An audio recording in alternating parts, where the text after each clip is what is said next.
gukomeza indangagaciro, imyitwarire n'imyemerere byabaranze mu gihe cyose mwari mu ngabo, bikomeze bibabere umurongo mu buzima busanzwe.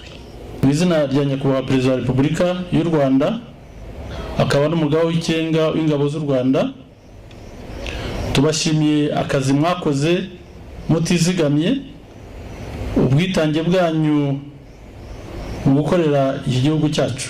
Iyo dutekereje ku rugendo twanyuzemo kugira ngo tugere kuri uyu munsi, jewe na bagenzi banjye dutewe ishema cyane n'ibyo twagezeho dufatanyije n'abandi.